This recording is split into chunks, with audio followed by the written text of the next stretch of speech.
Welcome, podcast listeners. This is episode number 218 of the Fret Talk podcast. You are here with your host, Mr. BudgetPedalChap. That is me. You are joined by Mr. Won't Shut the Fuck Up, Lee. Wanker. And you are joined by Mr. Matt Quine. Say hi, Matt. Hi, Matt. Whee! Woo! Oh, it's good. It's good. It's good. I mean, you two are in space and I'm underwater. This is... What's going on? Yeah, I'm sorry, you have to put up with a bit of a delay from me because I'm a million miles away. Indeed. However, the internet connection goes into space, doesn't it? So I think we're all right. You know what else goes into space? My dick.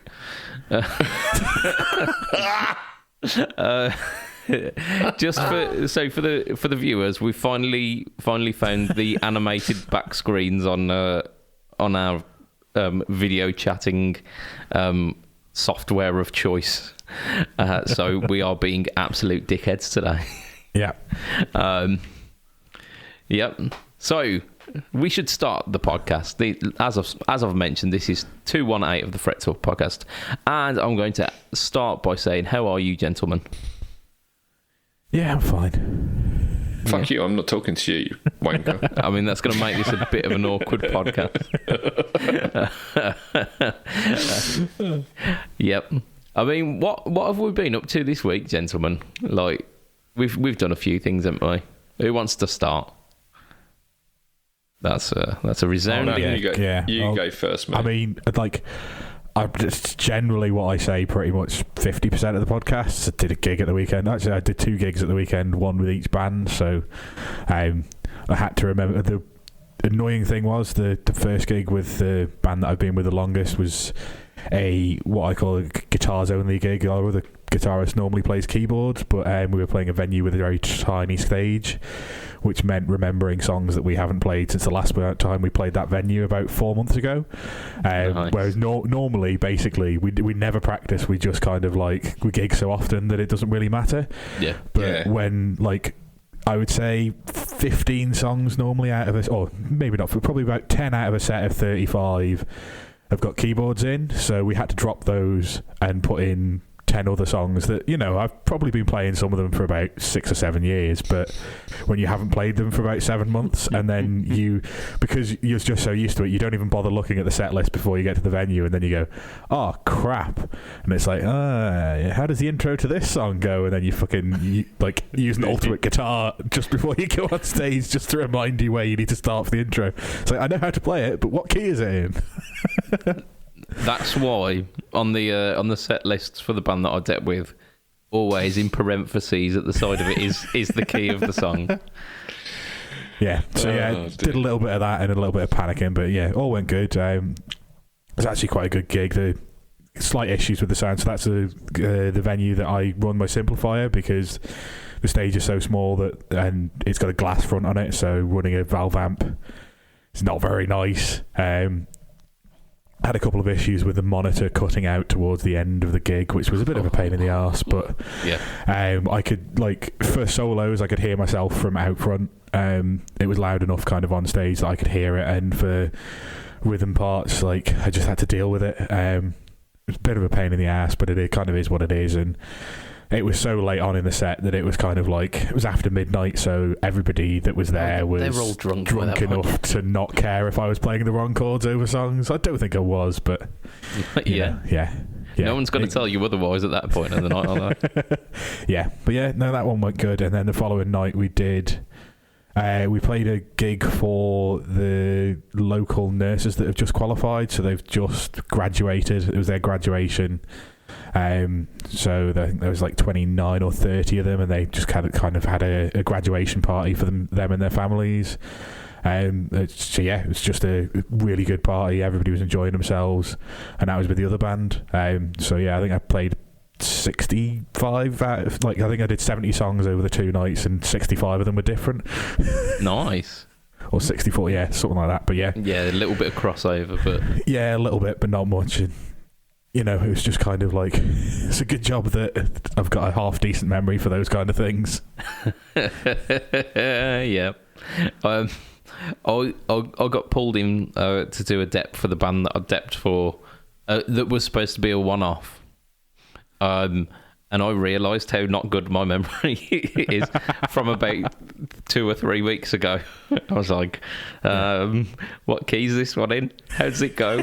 Where am I? Congratulations to the nurses, though. I mean, hats off. They are fighting a good fight. They're fighting a good fight, and they're doing it right in the middle of a global pandemic. Half of them had been in the UK last year, like helping out with stuff, and just So like we did that. Like normally, even charity gigs, we tend not to do for free because obviously, if you pay a venue and you're willing to pay the bar staff and that kind of thing, we just like reduce our rates down and say like the difference is a donation to the charity. But with this one, we just offer to do it for free, just because obviously they're all kind of going through quite a lot in the middle of like a massive global pandemic, and they're willing to put their lives on the line for the rest of society. So we just thought we'd give back a little bit. Right on. So I mean, right on to the nurses and right on to you guys for like giving a little back to the. I mean, because we unfortunately chose career trajectories which essentially fucking useless in a pandemic. Yeah, absolutely. But like, just the ability to be able to. You say that actually. Tomepedia's been brilliant during the pandemic because people can't go to shops to try gear. I mean, yes, yeah. But it's not saving lives, though, is it? Yeah. Oh fuck no. But maybe mentally, but people I need to try gear. Yeah, we get that. We understand that more than most people. Absolutely. And having the opportunity to almost feel normality with being able to try the gear out virtually it's something, isn't it? It's something. It's better than nothing, isn't it? Yeah. So 2 gigs, what gear do we use? We used Simplifier for the one and and the other one I ran my Marshall Origin and one of the 2 Hayden amps. Nice. Because it was a fairly long room. It wasn't particularly because it's fairly low ceiling, but it was kind of a big-ish space. Yeah. So I cranked the balls off the Marshall and then had it sat on. So I basically had the Hayden cab, then the Marshall amp, and then on top of the Marshall the head of the Hayden. But it was just kind of there to basically turn it into a 212. Well, I say 212. I think the Marshall Origin 20 is actually a 10-inch speaker.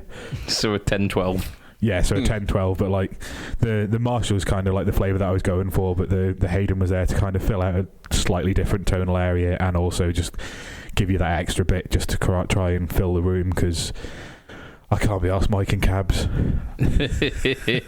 Yeah, it's a pain in the arse because I don't have a mini.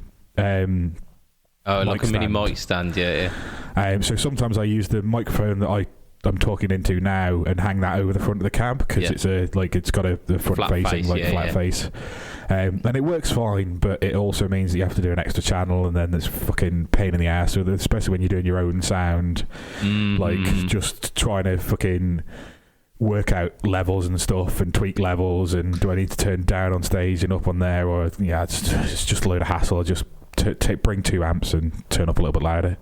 I'll tell you the problem I had, because I used a similar situation. I didn't use the exact microphone that you've got, but I've got like a ribbon mic which looks a bit like one of those is it E606 or whatever they're the flat one. The ones with the flat face. It looks a bit like that, but it's a ribbon mic. And I thought, like, you can literally just dangle that over and it all lay flat. Did it?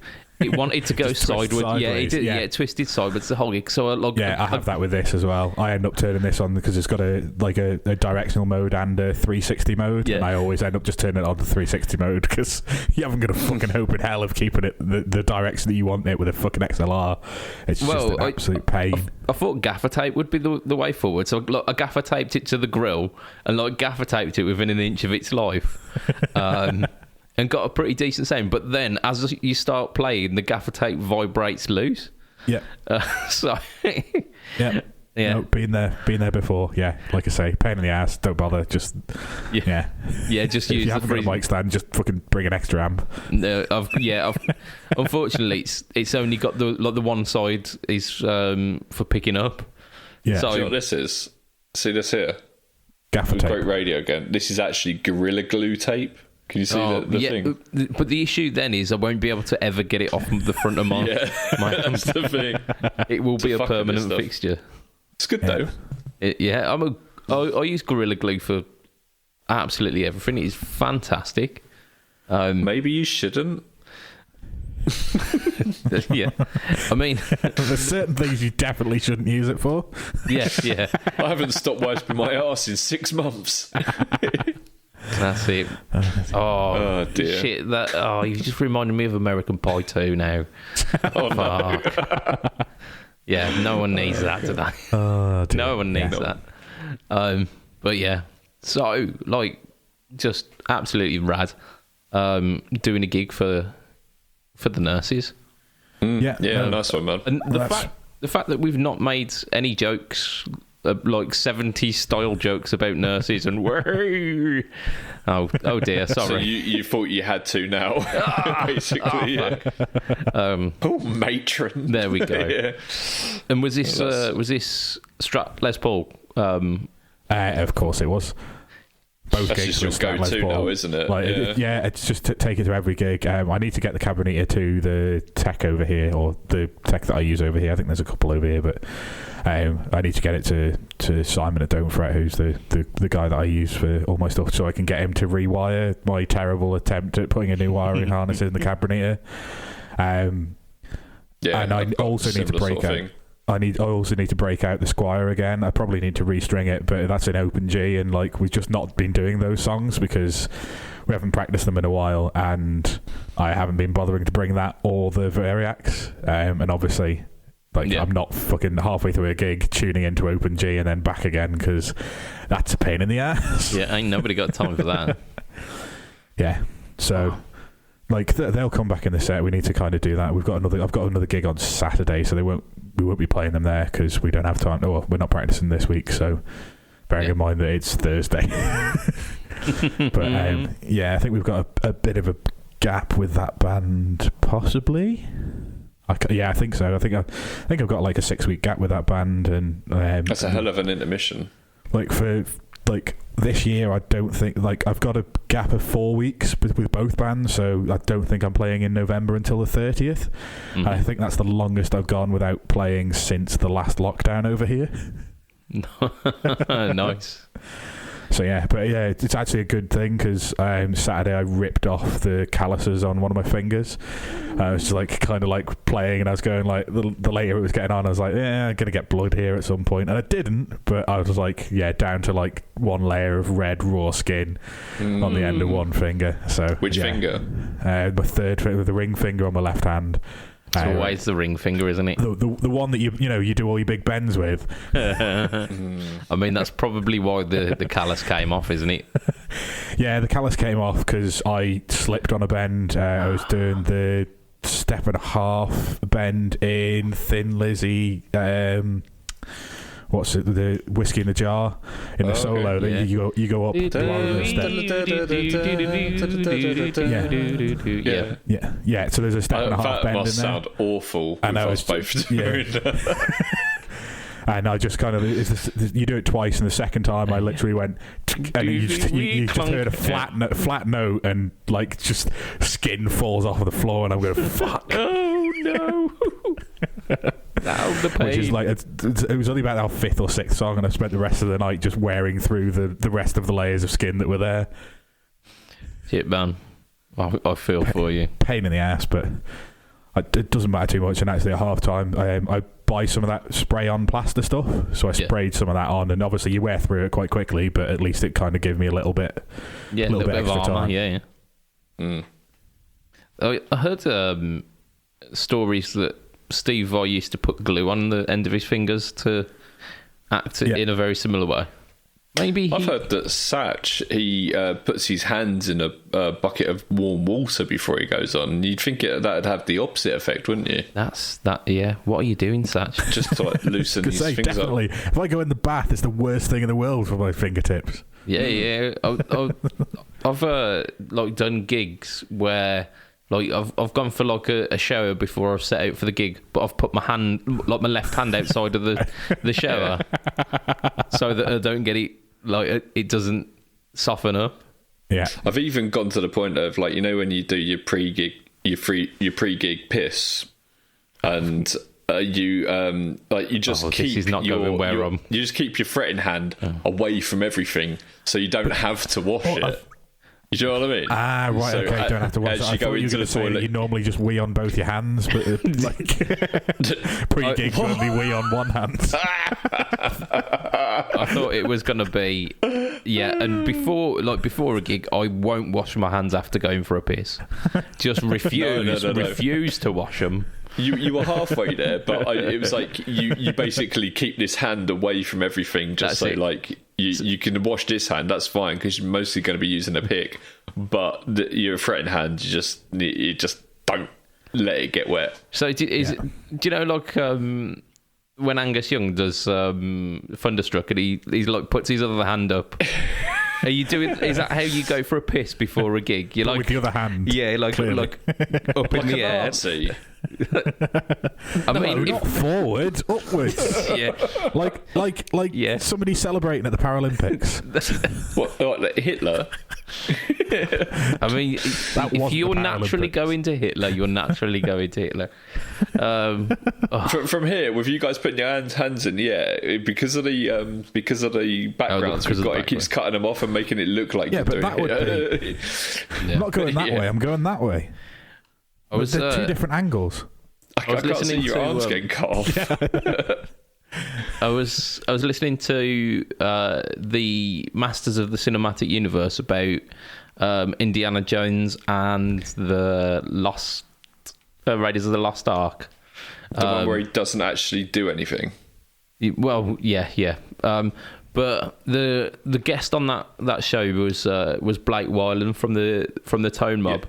Yeah. And he told a story about how he watched that movie before he knew what Nazis were, and just thought that they were like movie bad guys.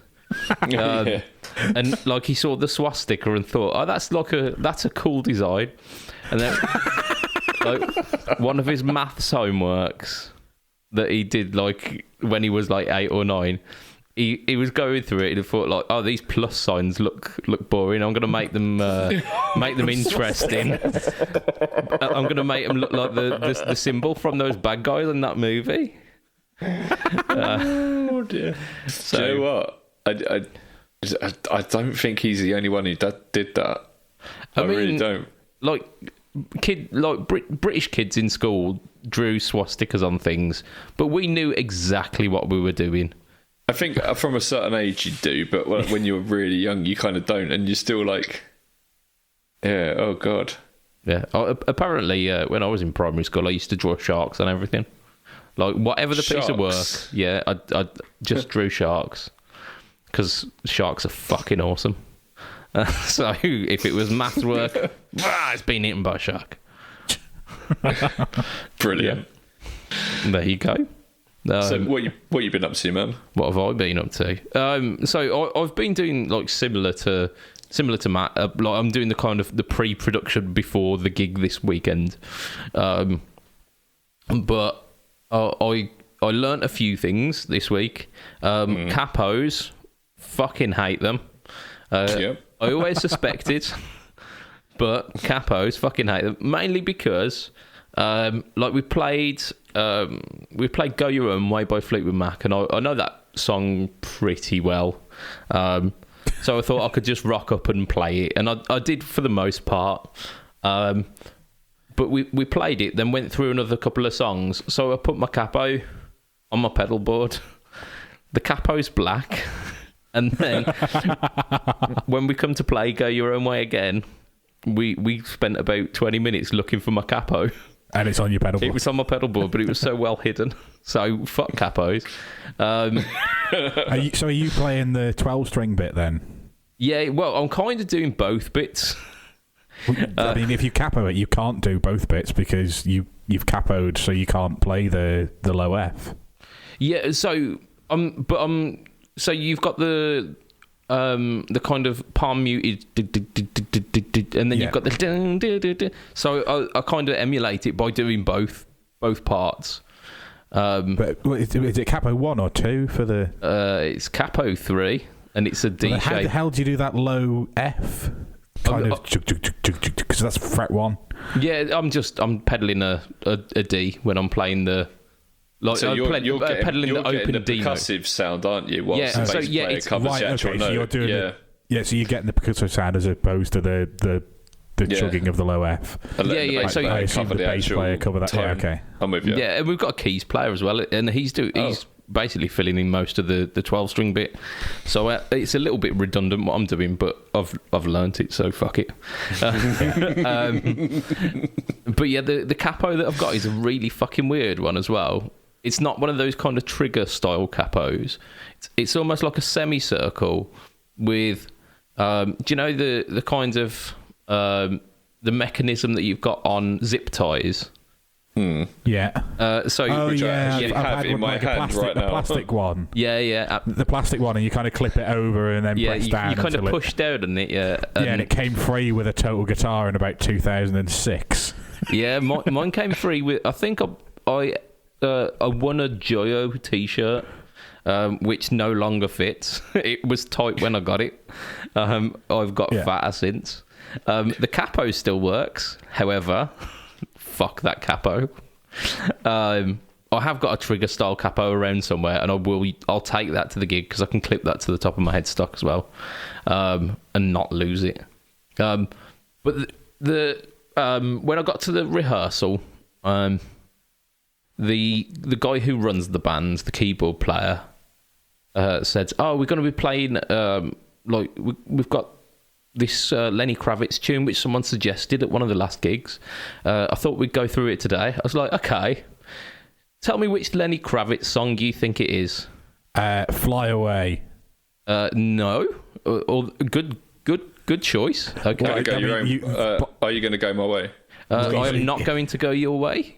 The reason I didn't say that one was because he said "tell me," which means it definitely wasn't "Are you going to go my way?" Yeah, it definitely wasn't. Yeah, I tell you what, I really love playing that song. It's such a great tune. Yeah, and the moment the words Lenny Kravitz came out of the guy's mouth, I cocksure as anything started playing the riff to "Are you going to go my way?"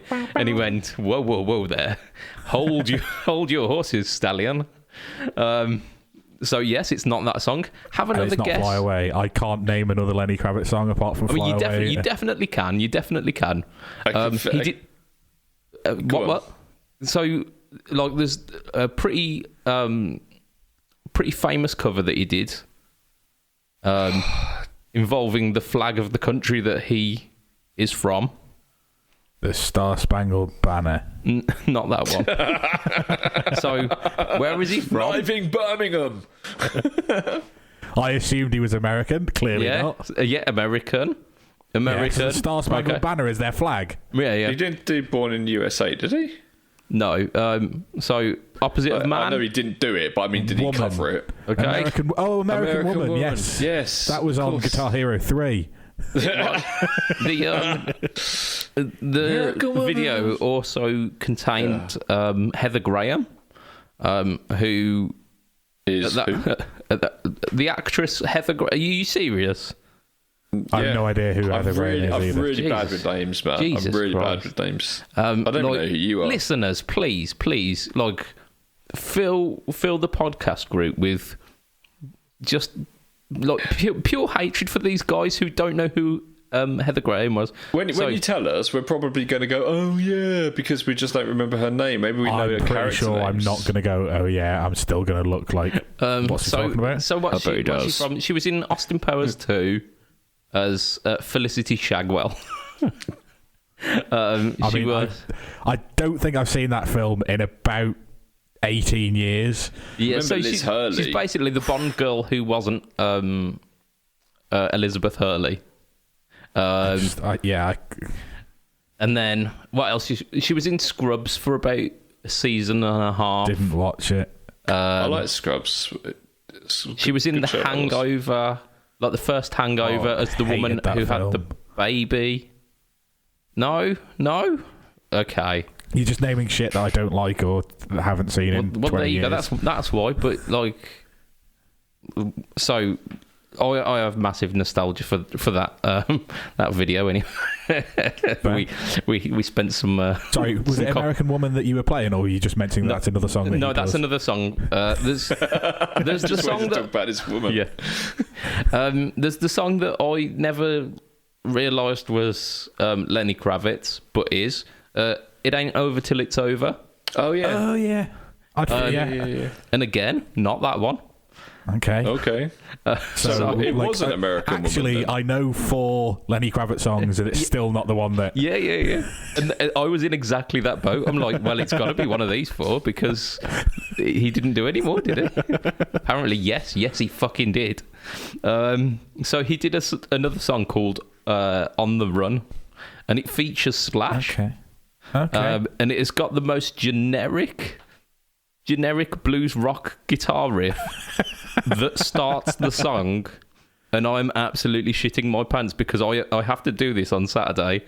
I've listened to the song about 40 times and I couldn't sing it, you know. So, wish me luck, guys. Do you know what you should play? You should play the little riff from Hollyoaks and down down down down. I mean, that's not going to help anyone because the rest of the band know how the song goes. Yeah, that's the worst. Like I've been at gigs where it's like, yeah, Matt, you start this one, and I'm like, how does it go? Yeah, how does it go? I've forgotten how it goes. Somebody play me a bit so I can try and remember. Yeah, or you just can't get the tempo right, and no matter what you do, it's either too fucking slow or too fast. You just can't get it. I tell you what, I'm having such a problem. We do Chasing Cars as kind of like a big get everyone together at the end, and the amount of times I play it either far too fast or far too slow is just. I'd always rather get it too slow than too fast. Like, yeah, that's the problem. Like, because it's the end of the night. Like, we tend to play it as like one of the last 3 songs because it gets everyone together and it builds to a crescendo, and people can get up and scream along to it, and which is great. But you've got adrenaline fucking going from 2 hours worth of gigging, and you like half the time it's and people are just like it's like a dance go, what tune. the fuck are you doing? Yeah, it turns into like a Euro dance tune from the 90s. Yeah, the singers there like, fucking slow down, you prick, and I'm like, I can't. I'm going at this pace now. If I change, it's just going to go out of time. The worst thing about it is it's normally the drummer's fault that does that, and when they do it, you can look around them and give them a dirty look for it. So it's their chance to do that to you, isn't it? It's their chance to fucking throw a stick at the back of your head like, fucking prick. I used to do it also on purpose on some songs, you know, like I don't know, I'm just going to pick Paranoid for instance, or something like that, and just incredibly slow. No, really, really, really fast. Like, turn it into like a punk song. I mean, it pretty much was anyway. And you listen to the live versions as well. Yeah, they are like so. It's like a 2.5 minute song that ends in a minute. I love the live Zeppelin's like sets because they just sound like completely different songs, but the guys just all gel so well that they just pull it off and it still sounds amazing. But with them, they take what is a studio song of about 4 minutes and then turn it into 17 minutes. 25 minutes of Whole Lot of Love, and you've thrown Proud Mary and 4 of the Creedence Clearwater Revival songs in the middle. Absolutely, you go completely around the houses to get back to the back to the It's amazing. It really is. Absolutely, they're really amazing. Talented musicians. They're almost like the musician version of us trying to stick to a point, aren't they? Your tangents. Oh dear. I suppose I should probably mention the No Talk All Tone that I did this week as well, which is this pedal that's behind me. We can't see because you're. Oh, of course you can't. Yeah, of course you can't. Yeah, it's There's a starfish behind you. Yeah, it's the iSet starfish. No, it's the phaser. Is that Nemo? Hang on, dude. Is that chocolate? Is that chocolate? Yeah, the starfish. Oh dear. Oh dear. Give it a little tickle. Yeah, it's the iSet phaser, which very similar to the more Orange 90, I think it's called, which has got a vintage and a modern mode, which is essentially like a depth switch, and then is your standard phaser, which just speed knob, which is the control that you need on the phaser, of course. I mean, it's great. It does exactly what it's supposed to. I think I prefer the sound of the Joyo vintage phaser that I've got, so it's not going to be knocking that off my board. But great for space saving. But there's a slight difference of what I've done on the No Talk or Turn this week. I've tried to keep the demo as compact as possible because I've been doing a little bit of analytics this week. Because analysing. Yeah, I've been looking at them, and not one of you fuckers make it to the end of the videos. So I thought I'll give you a fighting chance this week. So I think that the video clocks in at about 7 minutes, which to me that sounds like it's enough time to get all of the settings kind of cleared with it. I don't think we're at the point where people want to sit down and listen to us for over an hour, unless we're doing a podcast. Indeed. Have you frozen? Am I? Let it go. Oh, you froze for a second there, sorry. I was just like sitting there like, well, why are they laughing? Yes, frozen. So yeah, we're getting a slightly more compact No Talk or Turn this week, and I'm gonna be closely watching, seeing if it kind of affects the view figures, and potentially we might be seeing. What I might do actually is striptease. I mean, if that's what the audience wants, I might do, because I usually do on the demos. I do like through a clean amp and then through a kind of crunching Marshall amp, and I might do those as 2 separate videos, so that it's like 4-minute videos each. Yeah. Cool. Just to kind of to see if it works. But we'll see. Lee. Yo, you have been listening to some modern rock. I've been doing quite a lot of stuff, so I've got a list here. So what I'm going to do is I'm going to be very quick and concise about most of it. Did you hear I whistled when I said quick then? Quick and concise. Yeah. So I bought my new acoustic. I've ordered that. So that's the S6, the Seagull S6. That should be, from the research I did, but I've mentioned this, everyone says it's the best in its class. So I've got that on order. I'll talk about that more when I get it. We released a new video on YouTube with our new presenter, Josh. Woo! Josh Castle. He is a wicked guy. He's a neighbour of yours, more or less, isn't he, mate? A neighbour. I mean, within reason, more than any of us are. That's it, yeah. He lives down the road. Yeah, he's a northerner, and he released a great video on how to make a metal tone on the Quad Cortex, and it was really, really good. Yeah, very well received video, and the tone itself was pretty chunky as well, wasn't it? Bang on, yeah, I really like that tone. I thought it was really good. Usually digital stuff doesn't do metal all that well, and it was brilliant. Sounded fantastic. Indeed. On Timepedia, we get a lot of requests for stuff. So one of the things we had a request for was for a JCM 800. to be like tone captured. So we did that, and I released that a few days ago. That seems to be quite well received. And one of the really cool things about it is you can fully crank a JCM 800 to hear the tones. Yeah. And like not deafen yourself. So, yeah, it's fantastic. That was really, really good.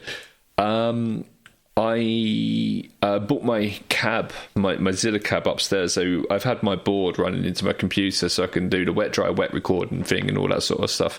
And I've been listening to it through a couple of crappy speakers and my headphones and these sort of things, but I got a bit fed up of that and I wanted to hear it for real, so I plugged it into my Zilla cab in stereo, not wet, dry, wet, because it's only a 2x12. Yeah. And even if it was a 4x12, it would still only be stereo, but it was still nice to play like loud in the room. It sounded so good. I love that Kraken. That Kraken is so bloody good. The slime green Zilla that you have? Yeah. Yeah. And what speakers you got in that? That one there. I've got a cream back in there and a V30. Yeah. I mean, they're legit for like gainy sounds, aren't they? Yeah, absolutely bang on. I'm very, very, very much considering getting another one of them for when the studio is finished. So that's that was amazing. A big film recommendation for everyone. So we've started doing these movie nights at work. So at Tonepedia, we've started doing these movie nights once a month.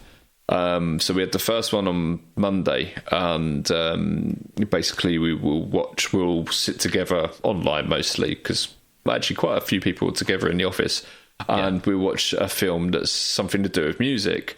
And we watched Love and Mercy, which was the Brian, is his surname Wilson? I can't remember. Brian Wilson, yeah. So the lead singer of the Beach Boys, and it's a his story, and it takes place in the 90s and in the 60s, I think it was, at the same time. And it's when he was doing a lot of the recordings for like Good Vibrations and stuff like that. So he was doing the album that kind of took them away from being traditional Beach Boys and all like la la la la to more serious songs. Sorry, what were they like? Get around, round. But it was a really, really interesting story, and I didn't realise like he is like a musical genius, like in almost like an autistic way. In fact, not almost, in a very autistic sort of manner. Like it was just amazing. The older version of him was played by John Cusack, and what he should have got an Oscar for that. It was just such a great thing. And he also got taken advantage of by this con man who was basically trying to kill him off. And there was a lot to this story. It was like going on, and it was just... and I know it's dramatized. It's obviously because it's Hollywood, but it was, but it's obviously a true story as well. Mm-hmm. And it followed up with, he's still alive today, and he released this album that no one let him release. But you see the dynamics within the band, and where like people were good and people were bad. A million times better than Bohemian Rhapsody, which I thought personally was absolute tosh. Because I wanted the film really to be about Brian May, and that's my own thing.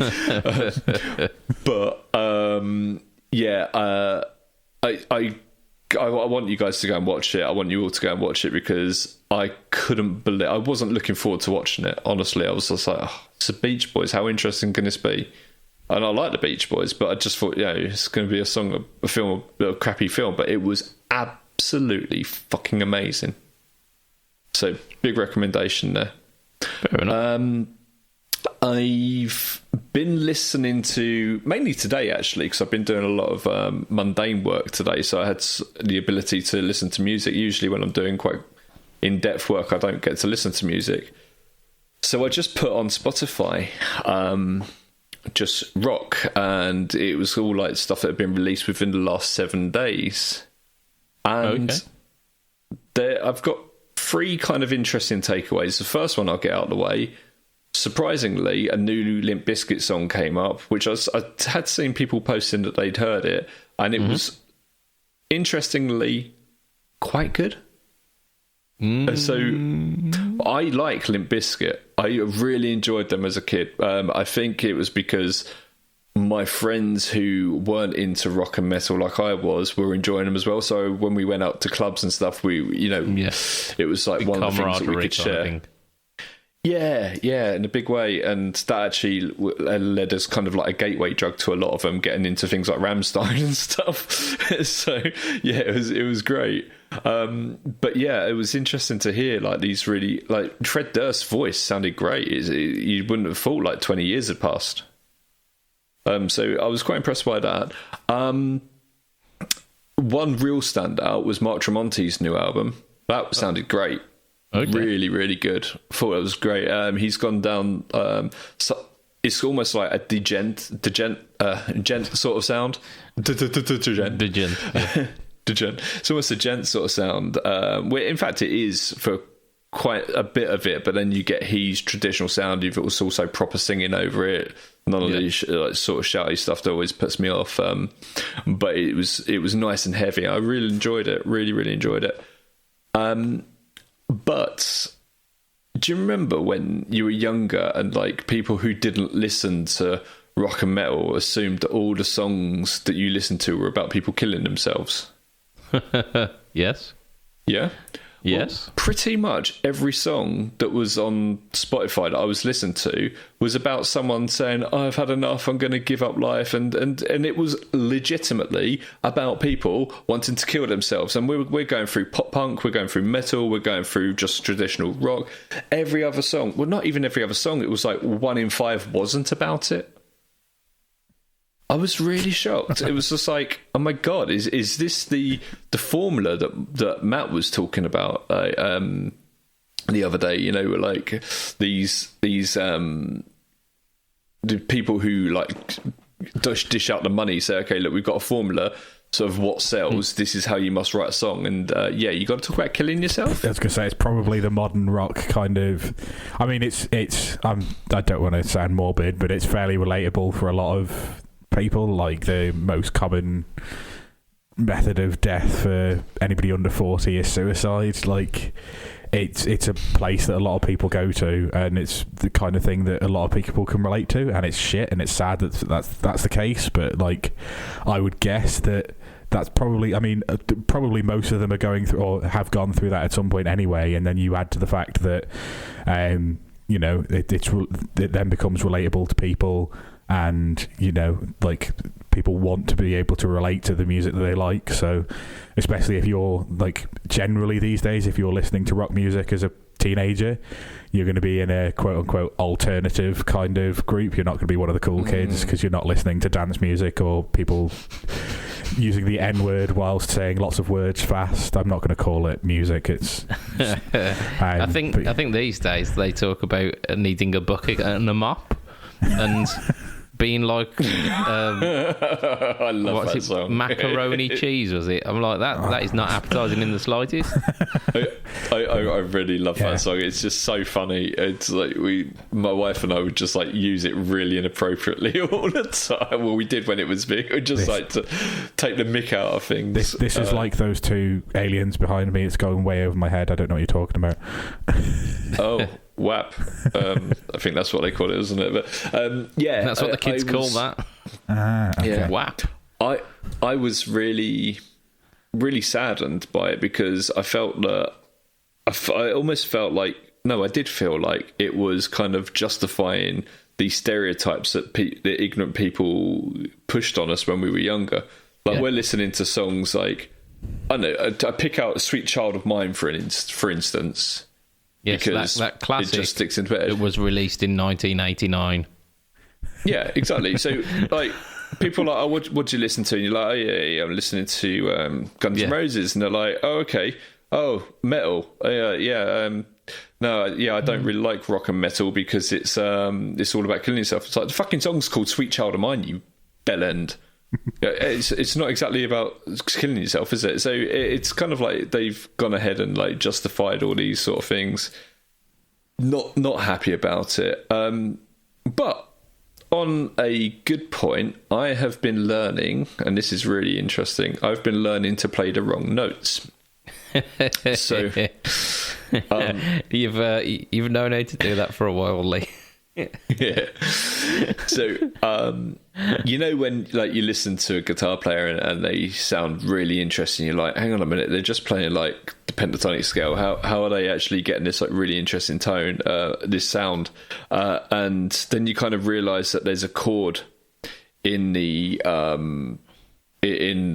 chord progression that doesn't fit within the scale that it's in. So a really easy one to understand for us guys here is bloody hell, what's it called? Hey Joe. So Hey Joe, you go C, G, D, A, and then to E, and usually people play an E major on that, and it should be an E minor. But if you play an E major, you can fit the G sharp into the chord. So if you're just playing a long pentatonic and then you fit the G major note into it when he hits the E major chord, it sounds really clever. And you can take this to massive extremes. So I've been playing a lot of like jazz fusion, stuff like that, and just sitting down and working it out beforehand. Which chords don't fit in, why they don't fit in, what's the note that sticks out on that, and okay, so when we're going over that part of the chord progression, I'm free to go and play these notes, and I shouldn't play those notes because they don't fit. And suddenly it's like your playing kind of comes alive, and it sounds so much more interesting. Indeed. I mean, so, yeah, like taking it to kind of one of the most simple forms where you've got like a 1-4-5 blues progression, because all of the chords are 7. Well, yeah, I mean the major chords, but then you can of course like add the Dom 7. You can treat each of those chords as the home chord, as the root. Yeah. And when you play, especially when you play the 5th, so like if it was in A, you'd be playing like the E7. Good blues players will target the notes for the E chord, and it almost sounds wrong at points because they're not the notes that you were playing for the A and the D. That's it, yeah, because the notes in the E7 aren't in the A minor scale. Yeah, there's not much overlap, at least, anyway. Yeah, if you use it with a sharpened, I can't remember off the top of my head. I have to pick up a guitar, but if you kind of like did like an E7 but with an A flat in it, you can add that in and like almost go for like the harmonic minor sort of tone, but you're not, because you're playing it over an E minor 7 or whatever. It's an E9, isn't it? Anyway, it depends on how you want to do it. Something like the Hendrixy sort of chord, but it's so cool. It's opening up so much to me, and I've known about this for some time. Yeah, but I've never been able to put it into place. And my very good friend Emmanuel, who works at Tonepedia as well, he's a professional musician. He's endorsed by Ibanez and all these sort of things. Got a really great band called Majesty. And we were having a great chat about this the other day, and I just thought, I've got to start putting this into my playing. So yeah, that's kind of my new journey with guitar playing now. Is kind of like trying to learn it and then trying to make it instinct. Yeah. Do you know what I mean? Yeah. So I've got to go from learning it to definitely the biggest knowing part. it. Definitely the biggest part, because like I'd spent a lot of time like learning the different modes and then the different ways to modulate the modes between each other and modulating into different keys and back again, and like you can sit there and like, I mean, this is 10 years ago, so I couldn't now, but I could sit there and say when you should change to doing what scales at what time and like over which chord in the progression, and like I knew it all, and like I'd always just fall back into playing minor pentatonic or major pentatonic or blues scale, or you know, even like just Aeolian or just any of the like natural scales, just because that was the easiest thing, and it's the easiest way to work out whether you're playing the right notes is to play the right notes. Yeah. And then the only time that I'd ever play a wrong note, I'd immediately just resolve it to the one next to it, because obviously you're only ever one fret away from resolving into a from glory. Yeah. So like that was kind of the thing, and like I've been doing something. So I've been watching quite a lot of like I mentioned Rick Beato last week, but there's another guy who's a piano fella who's really obsessed with the Beatles. I can't remember his name, but like he does a lot of like, these are songs that use like the melodic minor scale instead, so they like move the 6th and the 7th on the way up, but when you're coming back down they flatten them again, and like that's always gone straight over my head. I've never understood how that happens, but I'm gonna fucking learn it. And like these are songs that are in Mixolydian instead, and here's what it sounded like it was in a normal minor, and this is why it's Mixolydian, and here's scales that like they're 1-4-5, and the notes that they're singing are just in the normal major key, but actually it's Mixolydian because the band is actually playing a C sharp minor 7 instead of the 5th or whatever, and like it just kind of modulates everything around. And it's just like I've been trying to do something similar, just kind of like just get my head around it to start with, and then trying to like put it into practice, because like I say, most of my playing, even improv, I'll either bend through or like completely just slide away from any notes that aren't in the scale. Wrong ones. Because like I'm not using the wrong notes, if you know what I mean. Like in the right places, there's certain wrong notes that'll work for over certain chords that won't work over. So if you, like I say, if you've got a 1-4-5, the wrong note between the first and second might work in some cases, but not in others, and you just got to kind of like learn all the theory behind that. And I'm trying to go back and do that eventually, but I'm sure I'll get bored with it at some point and go back to playing like blues riffs. Yeah, I really want to translate this over into gear demos. So I want to be able to like play like maybe 5 different types of styles. Yeah. But rather than just going, okay, I'm going to play major, and now I'm going to play in minor, now I'm going to play in melodic minor. Well, sorry, now I'm going to play in pentatonic minor or something along these lines. I want to be able to make them a bit interesting. And I think that will help as well, keep the viewing times up as well. Because, like you were saying earlier, a lot of people drop off. And I think if you're making your playing kind of catch people a little bit, they're a little bit spicier. Exactly. I think we should probably move on to some news, because I've just seen the time, and we're almost, I told you, didn't I? We're almost at the podcast. Right, so before we do news proper, we're doing a little bit of light news. Harley Benton, it's only light news. It's not a full way. Harley Benton released a line of mini pedals this week, which are largely inspired by another brand's mini pedals, so we're not gonna like take a deep dive into the entire line because it's not necessarily worth it. However, they have done some fantastic work with the naming of these, and I'm going to now give you a little mini quiz. I'm going to give you some names, and I'm going to see if you can figure out what these pedals do. I have seen one of these online. Okay, so I know one of them. Okay, I mean one of them is. Can we say this is a mini adventure? It is a mini adventure. Sure, why not? Okay, so we're going to start with. Go on then, say it. We've got mini adventure. We're going to start with the Harley Benton copy paste. It's a looper. It is a looper. Well done. You are getting this, well done. Isn't it? Okay. This next one, I like this one. They should have called it copy pasta, though, shouldn't they? Really. This one's the Harley Benton phone home. Phone home. Delay. No. So think about the 2 words phone home. And it's an alien pedal. It's an extraterrestrial pedal. Aliens. Okay, so it is a pitch shifter. No. So this one, I'm thinking about the Dispatch Master, which is the Earthquaker Devices delay. No, so it's a headphone amp. So a phone for home. Okay. Headphone for home. Okay. Yeah, I didn't think they'd have something like a headphone amp. I know, it's pretty genius, isn't it? Right. Next one, shaft. It's an auto wah. It is an auto wah. Well done. Absolutely. Next one is the spinner.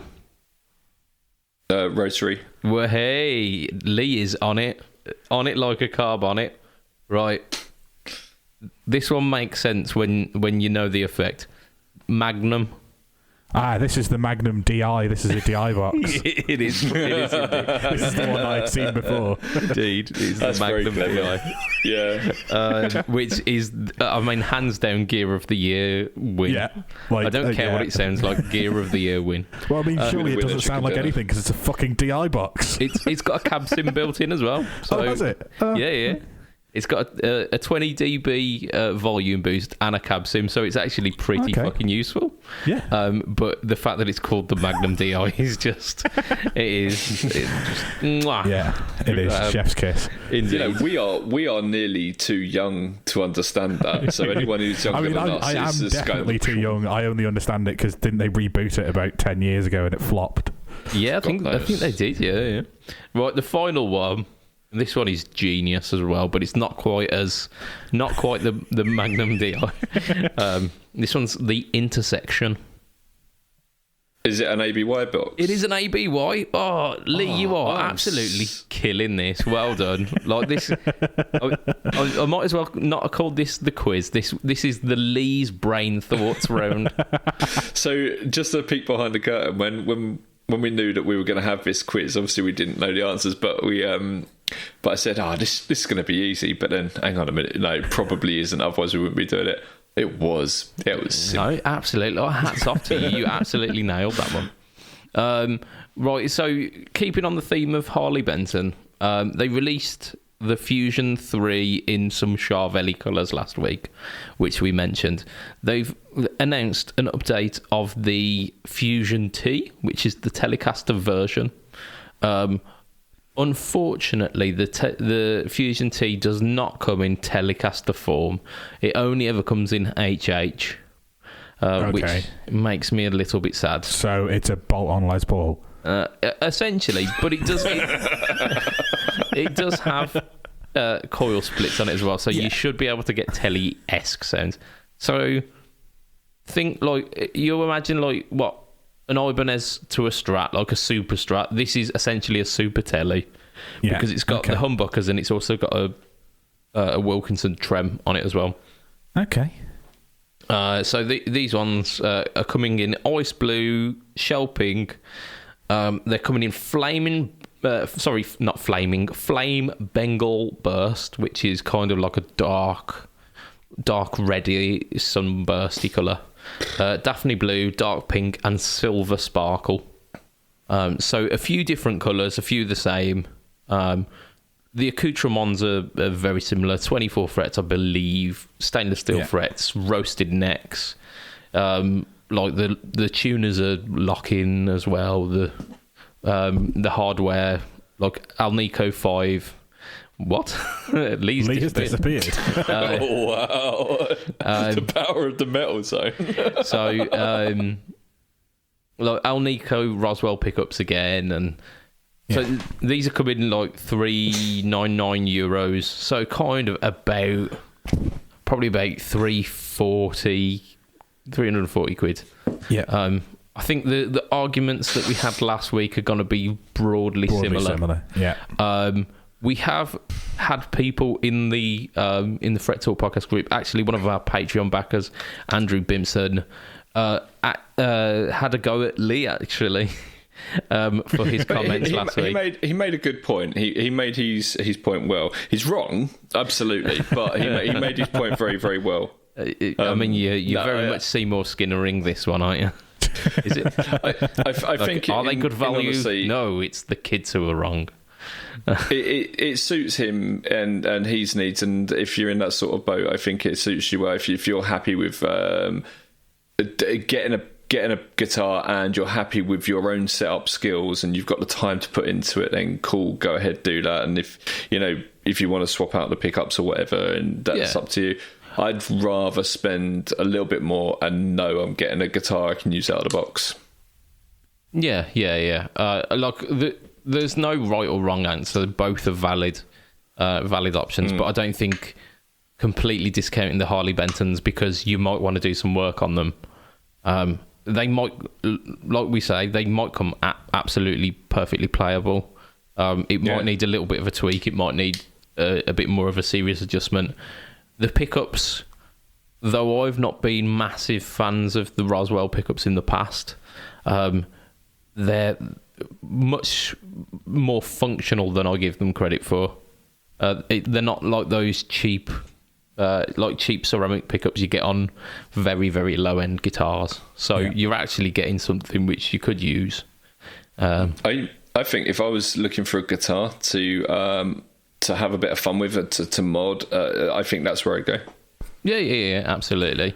The only thing putting me off these Tele variants of them is that they're not the standard Tele layout. They are a super Tele and they've got the humbuckers. Yeah. But I have no doubts that they'll probably sell because they look Charvel-ish, and they are half the price. Just plain and simple. Yeah. Did we mention the price of these mini pedals? Because they're like shockingly cheap. They are very cheap, aren't they? They're coming in at about 20 quid a pop for the majority of them. I think the Magnum DI was 29, just under 30. Yeah, it's 29 something. I mean, it was converted from euros, but I saw it, I don't even know who. Somebody was commenting on the name on a group that I was in. That's why I'd seen that one before, and they shared the Toman link. I'd be a little bit controversial and probably not too controversial in it though, and say I do worry about like the labour. Because if they're selling them off at that point, someone's actually gone ahead and had to make them and stuff. I mean, if you're going to be like saying that about that, then half the pedal manufacturers that TC had pedals that were coming out, and by the time they were hitting the shelves, they were down at 30 quid or less. But yeah. And so the majority of the pedal will be made automated anyway. They're knocking them out so fast that they can release them for that kind of price. Yeah, they'd be giant factory kind of jobbies, won't they? Absolutely. Yeah, I think it's to do with buying power as well, isn't it? Harley Benton's got so much money they can just, because it's Damon, isn't it? They can just chuck and they'll be making millions. So many of them. Like they'll make, because they've got them priced so low, they can just make as many as they want. It's economies of scale at that point, isn't it? You kind of, the more you can make, the cheaper you can go. Yeah, if you've looked at the way that they're constructed as well, the front plate of the pedal itself is bolted on. You see there's four screws on the front plate, so essentially it looks like everything's mounted to that front plate.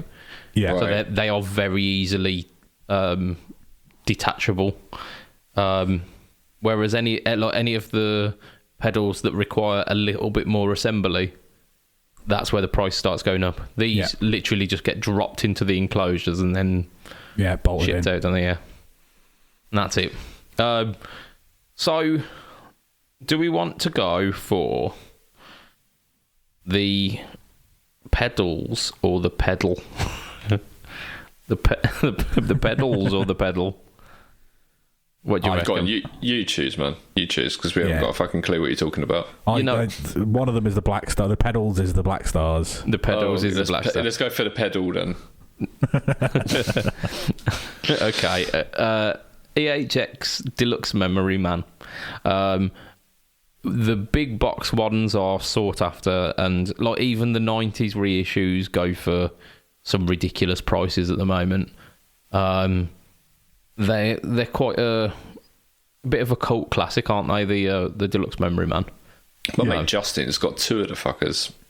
Has he? It's annoying. However, that market is slightly more open now. Electro Harmonics are once again reissuing, but in the nano pedal format, which is basically a normal pedal size. Yeah, so MXR size. If you Yeah, exactly that. And the reissue has got a few little tricks up its sleeve. So it's got the standard blend feedback delay level, but it's also got a rate and depth for the modulation. so you can alter the sound of the modulation rather than just having a set modulation. It's got a trail switch on it as well, which is like, that's modern. Yeah. It's also, so you've got two LEDs at the top. You've got like the on-off LED, but you've also got one which has got underneath overload, and this LED tells you if you are pushing a signal that is too hot into the front end of it. Because it is built like the original ones, it will only take so much level going into it before it starts overloading the input. Ooh, does that mean you can get some preamp clipping from it? I mean, you can do. Is it going to be nice? Who knows? Well, you know, some of the best preamps have come from delays. Yes, but we're talking kind of like valve-driven tape delays. I'd like to hear it. Yeah, definitely. However, there is a drawback. Price? Yeah, a little bit.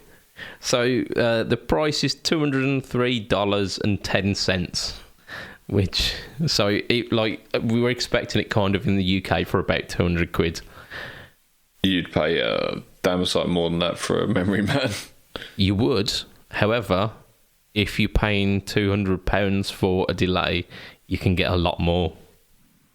You can't. I wonder how good it sounds. I really like the memory man sound. It's really good. It's an iconic sound, and there's definitely got to be a market for it for people who are chasing that specific tone. However, when that came out, it was kind of unique and interesting, whereas now the market is a lot more open, and for that price there are a lot more options. Yeah. Go on then. What's the best delay you reckon for in that sort of price range? I mean, so give or take 100 quid. I'd probably go for.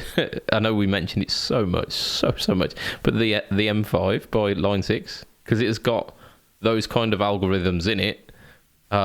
It does like the delay sounds, like the tape delays and the modulated delays and the like swell delays and stuff, all sound fantastic.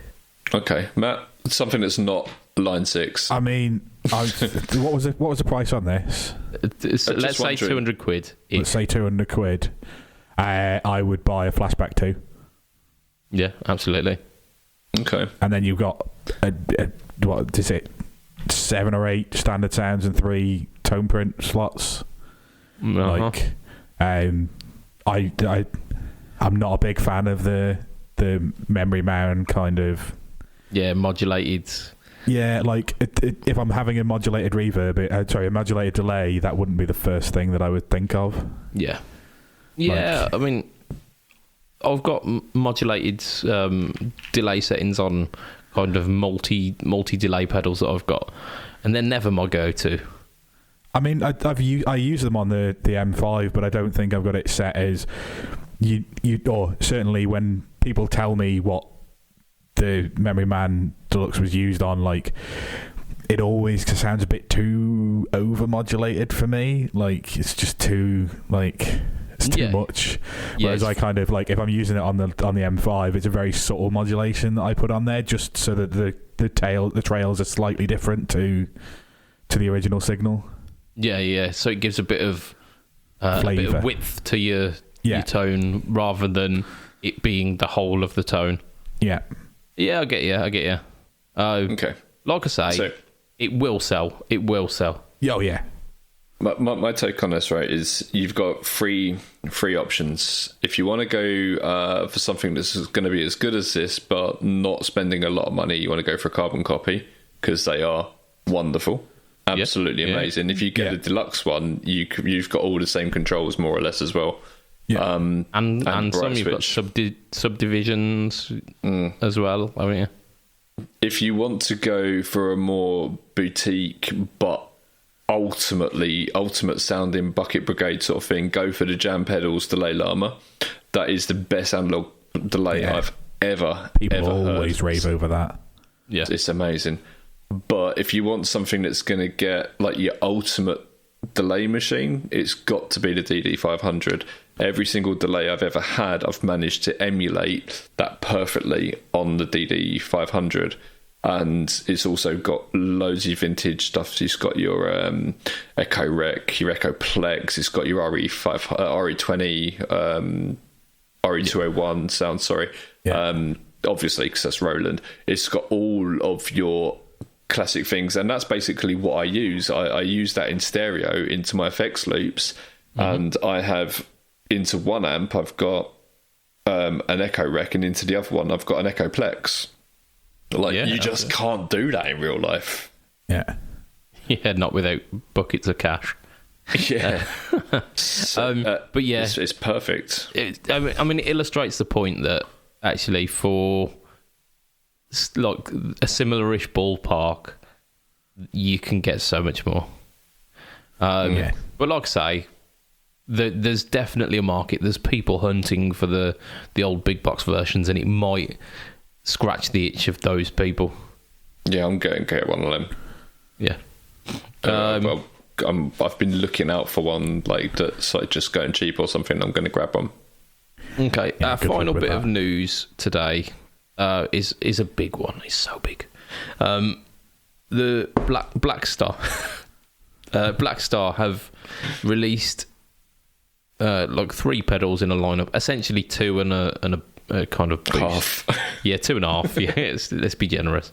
The Depth 10 series. So you've got a dual overdrive, a dual distortion, and a boost. We're gonna cover the dual pedals because they're similar in terms of their setup. Obviously, the distortion is going to be more of a heavier rock sound, whereas the overdrive is a slightly more subdued version. Would you say that the overdrive is more of an overdriving sound and the distortion is more of a distortion sound? I mean, you could say that.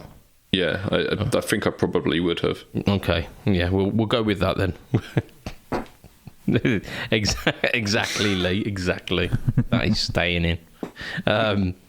So it's ECC 83, which is similar to the 12AX7, I believe.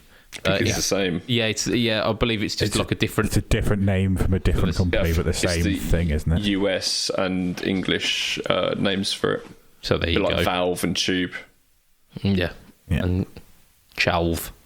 So it's a 9 volt in, but it ups the voltage internally to 200 volts. So you are getting a tube that is working and not just an LED behind the tube to make it look as if it's working. Obviously, it's a dual pedal, so I think it's got 2 different channels with individual volume and gain for each channel.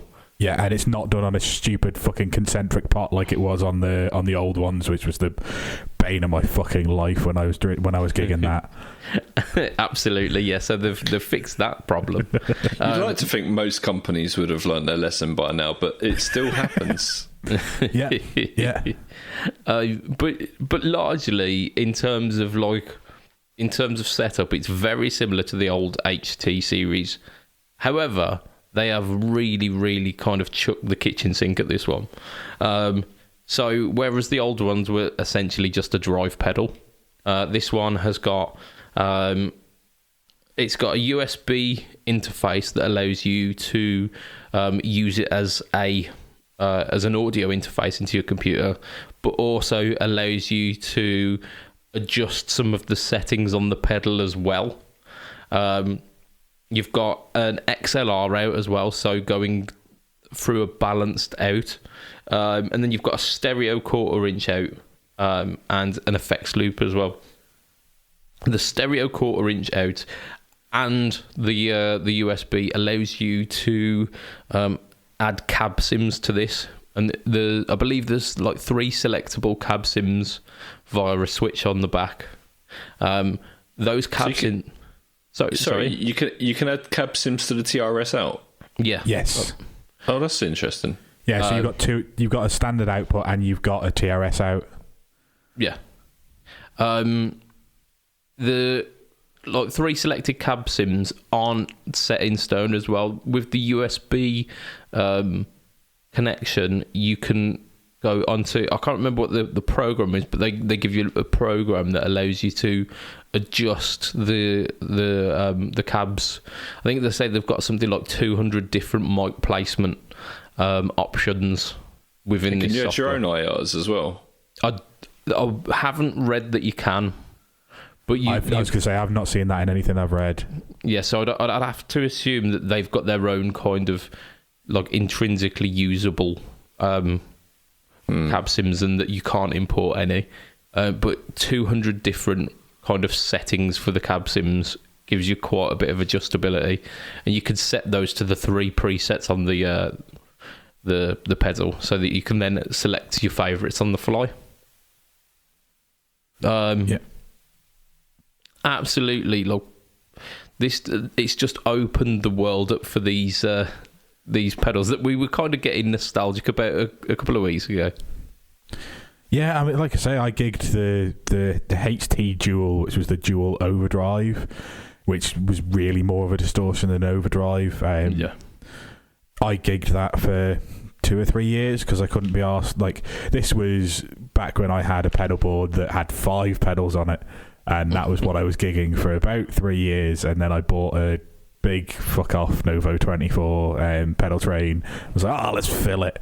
And then I had like 7 drive pedals, and like things were falling off the pedal board because there wasn't really enough space for them, and we went down there. But yeah, this is really like, I would love to, like, I've only heard one as a drive pedal. I'd like to hear what the DI out is, but yeah, like, had these been around when I was looking at the simplifier at the end of 2019, these would have been something that I'd have looked at as well if they sound good DI out. Yeah, absolutely, and it very much falls within that kind of category, doesn't it? That kind of all-encompassed, almost like floor ramp interface solution. Yeah, it seems like a really cool idea. Like, it's more like, because it's got that interface idea, but it's also an overdrive pedal that you could stick in a normal chain and just use the standard output and go that way. Like, I'd definitely be interested to hear one in person. Not that like I'll ever get the chance to do that because I'm stuck in the Isle of Man and fucking travel's a pain in the arse, and like, we don't have a guitar shop. But like, I'm really interested to hear what they're like, because if they're good, like, I don't know, like, I probably won't get one because I've got the simplifier and I've got like 25 drive pedals. Yeah. But yeah, like I say, I loved my old HT Dual, and like, this seems to be that, but in the 21st century as opposed to the 20th century. Like, I mean, I can't even remember when the HT pedals came out. It was like 2007-ish or something like that. No, they were around early. Yeah, they were around earlier than that. Yeah. I mean, they were very much of the time, weren't they? And they, like, back then, they were seen as these like amazing pedals, and not to take away from them, but like pedal technology, pedal advancements have come on. Yeah, and they've kind of moved on a long way, and like they kind of reissued the HT series with, or they called it was LT. They called them, and like took the valves away, and that's still probably like 10 years ago at this point, isn't it? Matt, your simplifier, is it stereo? Yes, stereo XLR or stereo jack. It's a really cool piece of kit. Obviously, so that side of it is a little bit more than this. However, it doesn't have an effects loop, which this has. Yeah. I don't think. Maybe it does have an effects loop. Actually, maybe it does. But maybe you can use the stereo in out as an effects loop. So that happens on some things. I can't remember, but yeah, like I don't actually have the pedal here. It's because I used it at the weekend. It's one of the other guys, because we loaded everything in one van. But yeah, the simplifier is just a cracking piece of kit. But you can even split the stereo as well, so that you can have a wide stereo or just a narrow stereo. So like it puts a slight delay on one over the other. So you can do things like that, and it's got like a ground lift and a phase inverter in case you just kind of need to sort those things out. Obviously a headphone jack as well as your standard like outputs, and Yeah, the simplifier is great, and like obviously you were saying with this one, you can choose 200 different locations for your mic, and the simplifier instead has like a dial from center to outside. Sorry, to center to edge, and you can kind of move the mic placement as you see fit. And yeah, the simplifier is a great little piece of kit. Yeah, that seems to like allow for more on the fly adjustment, doesn't it? It's all kind of built into the pedal rather than with this one. You you need to have in your mind these are the settings that I want on it.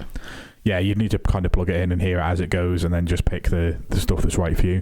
And that's something that I did notice. This doesn't have a headphone jack, so you'd have to plug it into the interface. Plug it into your computer as an interface, and then listen to it through the computer. But you I mean, might be able to plug it into the TRS out. Yeah, I suppose if you've got like I don't know whether your headphones just on a standard. Because obviously a 3/4 inch headphone jack is TRS, or it's stereo, so it might work. I don't know, but because it's got a cab sim on it, it should come through all right. Yeah, it might be all right. But I mean, the simplifier's got just a standard 3mm jack, which is what most people have there on their headphones. I know, like if you've got decent like stuff that you'd use for monitoring and guitar, it's probably got a 3/4 inch on it. But yeah, you can get those converters, but they're always fucking useless. The ones that you get with headphones tend to be alright. Yeah, the ones that screw onto the end of the... Yeah, most of mine are like that. I mean, I got a set of headphones, the last set of headphones, not these ones, but the ones I use with the simplifier.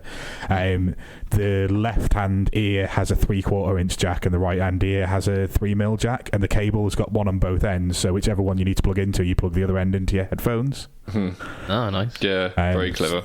Yeah, so that, I mean, I'm sure that actual, rather than being one of those adapters, I'm sure that would work pretty well. Yeah, absolutely. Like the pain in the ass with these headphones is I wanted to plug them into the front of my Focusrite, but you just get one ear or nothing. Whereas if you plug it into the back out of what's supposed to go to monitors, but you split it and send it into a single 3mm jack, and then plug this into that, then I can hear. So that's how I've got this set up. Nice. What I really love about these pedals and like what Matt's got and the way I've got my board set up as well is you're able to take your tones and record your tones. Yeah. And that was cool. Kind of at some point I do want to do a little bit of recording, just because I've never actually bothered to sit down and do it properly, and like I've done little bits here and there, but I think I'm too lazy to set up, fucking Reaper or whatever, and then have to download all this shit in the background and run cab sims and stuff on a channel or whatever it is, and preamp on it and there, or power amp on there, and then I have a preamp pedal and all. It's just so complicated. Whereas if I just plug the jack of a jack lead into the simplifier and into the front of my interface and get the sound that I would hear if I'm gigging out or if I put my headphones into it, it just takes all of that stress away. Yeah, and you can get that in stereo as well. You can record a stereo sound, and it's just so amazing. I've got the extreme one where I can do wet dry wet and all this sort of thing, and it's great. But these little black style pedals, if someone, no matter how good or bad a pedal sounds, people can get them to sound like they want them. They can get their sound out of it, or they adjust to the pedals and these sort of things. And what we're going to get from this is the ability for someone to buy this maybe as their second or third pedal that they actually buy, like in terms of distortion, but with the thing that they might not be recording now, but in 2 years' time when they come to record, their tone is there for them. Yeah, and this is kind of like that all-in-one. It'll be a drive pedal, but it'll also be an audio interface, and it'll also be a cab sim if you wanted to go direct into a desk. So it covers kind of all those bases. So if you're, like you say, if you're starting out or you're just starting to gig and you're thinking, right, well, I need a kind of solution for whatever may happen. This is kind of like this. It's kind of the middle ground. It does what the simplifier does well enough to do that. It does, or like your Iridiums or whatever. It kind of does that cab M thing. Obviously, like slightly like the cab M approaches it from a different way. That looks like at the entire kind of DSPs and all of that stuff. But like it again would work as just an amp on a board. But this looks at that and also looks at like, right, well, if you don't have a drive set or you only have one drive sound and you need a couple, here is 2 drive sounds. You've got 2 channels left and right, which is usually low and high. And here's your kind of like, this is now almost like a full rig in one. Okay, you'll need, like, if you want reverb or delay or anything like that, throw it in the effects loop or whatever, but it's that kind of like starter solution for anybody, where if you don't have an interface and you don't have a cab sim or anything like that, buy this as your drive pedal, and then if you ever need it, you've got it.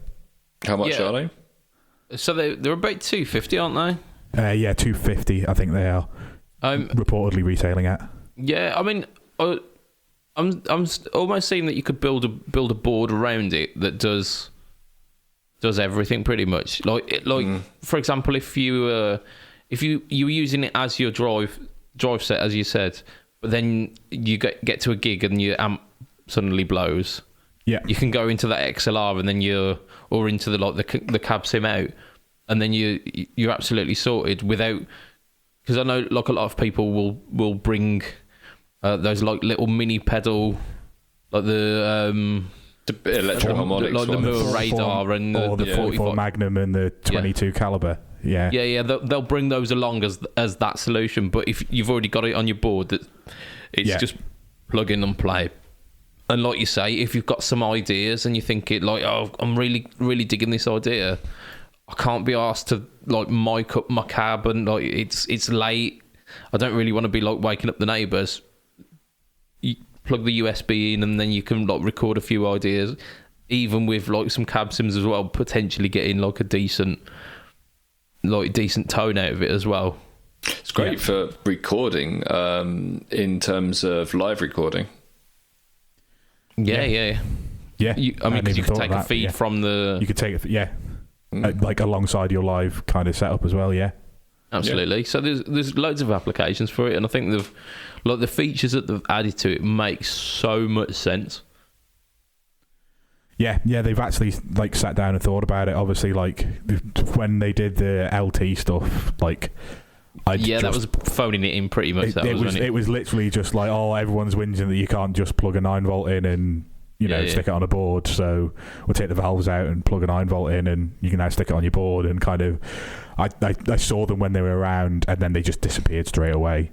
Yeah. So, I mean, people saw it for what it was, and even if they were good examples of those pedals, like the LT dist being like a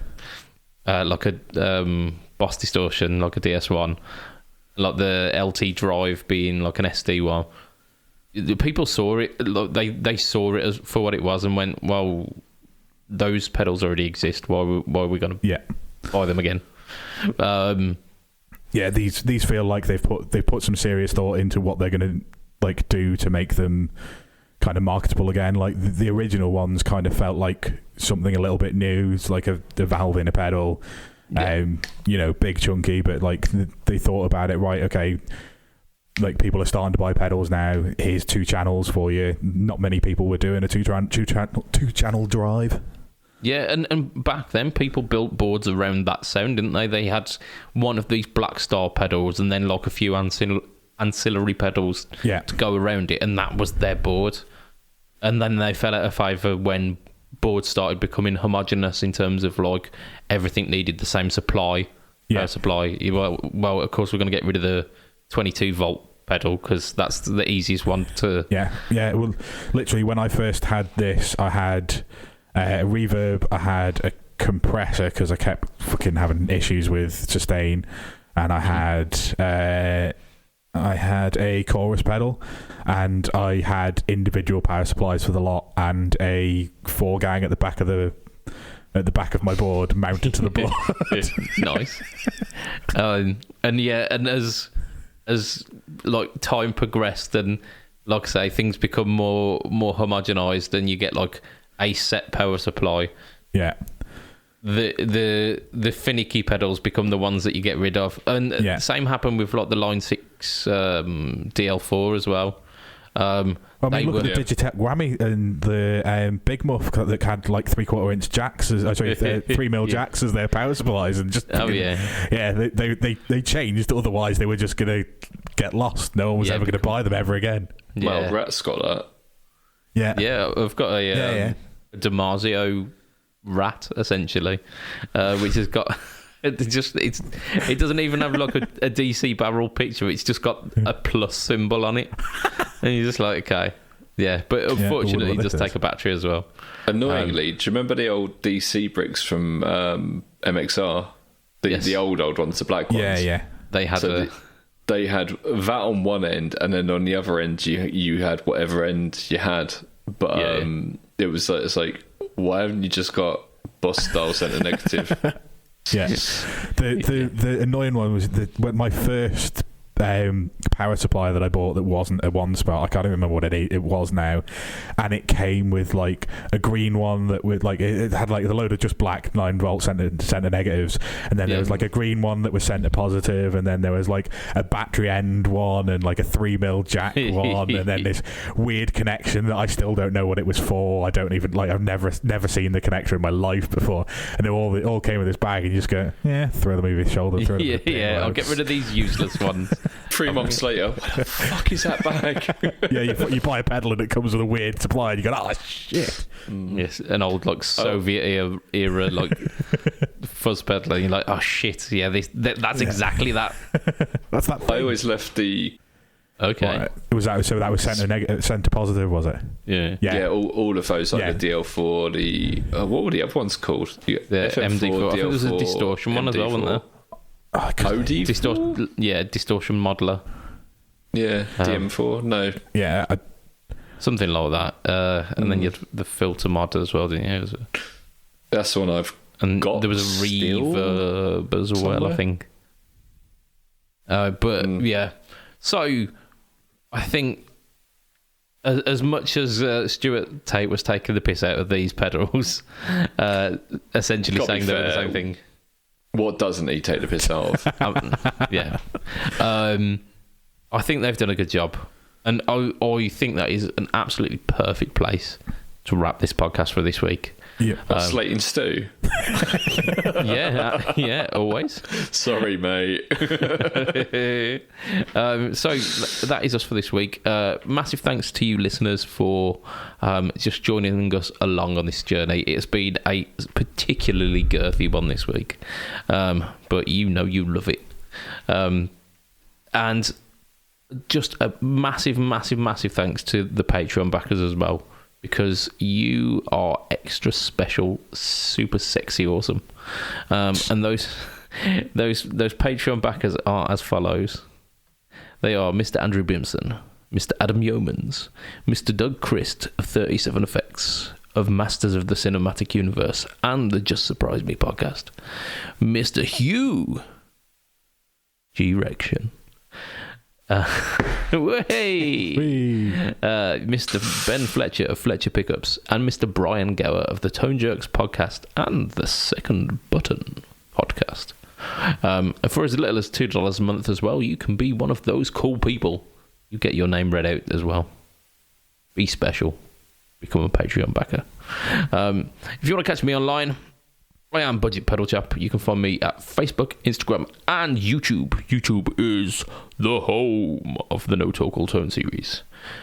We are also occasionally intertwined with the pedal boards of YouTube. No, pedal boards of Doom YouTube channel. This week we had a new presenter, being Mr. Josh. We had the premiere of our latest presenter, yes. And debut. Indeed. Debut. It's late. Sorry, it's really late for me. Yeah. I'm tired. Indeed. So I won't get you to big up the YouTube channel, Mr. Lee, but I will get you to promote the other avenues on which you feature. Right. Just the world's biggest sigh. It's just hit me. It's been a really long day, and like kind of like you hit this like brick wall, and you're like, fuck.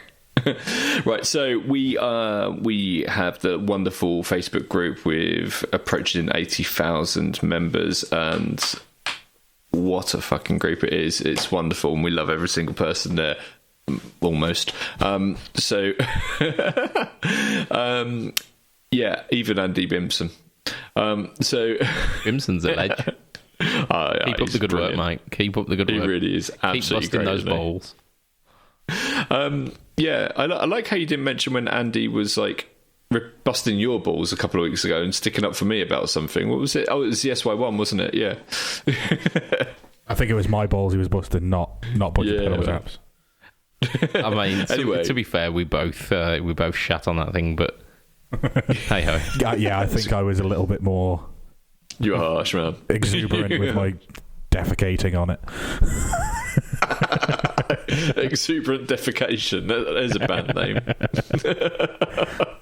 Right, okay, yep. So we run the wonderful Facebook group. We've got a page. We also have the YouTube channel, and on that YouTube channel I do a news section every weekend. So we've been releasing it on Saturdays. Do let us know if you think it should come out on a Friday, though, because if you feel that it's better on a Friday, then maybe we'll move it back to the Friday.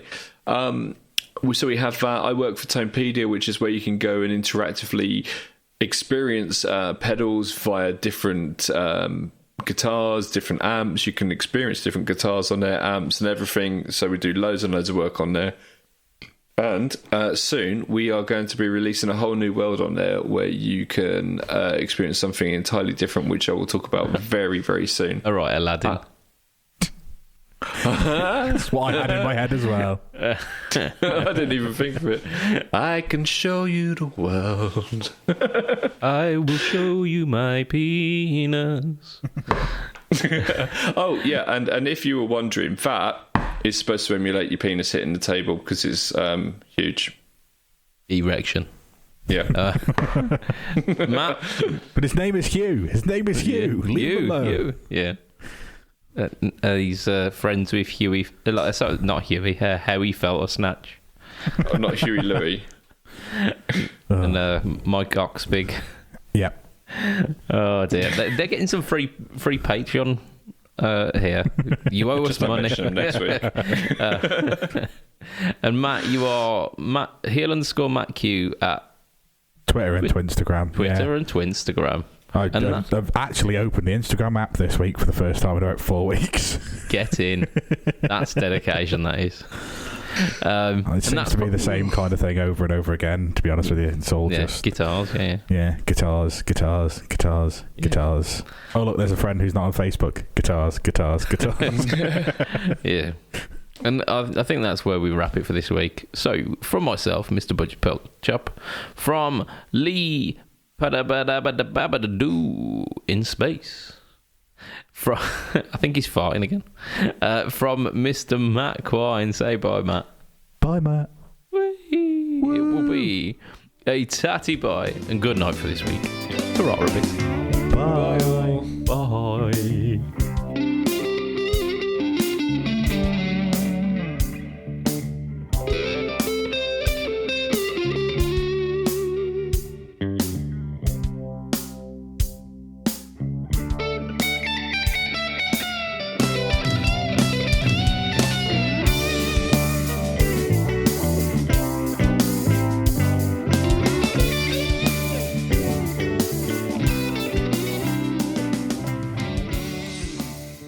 I was driving down the road today and I saw a man in the cemetery.